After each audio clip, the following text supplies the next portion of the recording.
Добрый день, компания Прогресс Авто. Обзор мини-трактора Yanmar F180. Трактор у нас 18-сильный, трехцилиндровый.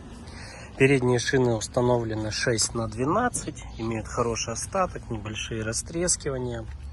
Задние шины установлены у нас 8,3х22. Хороший остаток, но, к сожалению, имеют растрескивания. У трактора наработка у нас 613 моточасов. На тракторе электронная фреза, получается шторка электронная, гидроцилиндр, автозаглубление, гидронаклоны.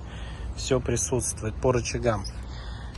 3 передачи вперед будет у него, 3 пониженные и повышенные, вал отбора мощности 3 передачи, также рычаг 4 ВД, кран на гидравлику, имеется небольшой бардачочек у нас, управление фрезой со всеми настроечками, управлением, подкапотное пространство, также все красиво, хорошо, аккуратненько.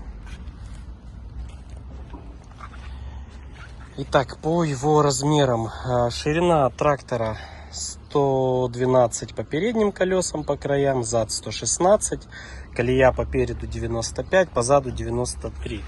Клиренс у трактора 33, длина трактора 2,45 и высота по руль 130.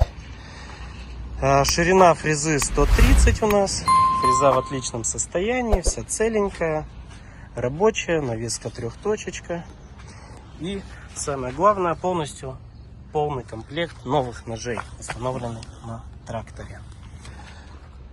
Также все наши модели тракторов вы можете посмотреть на сайте www.progressauto.com. Наш сайт. Вот такой красавец Yanmar, компания Прогресс Авто.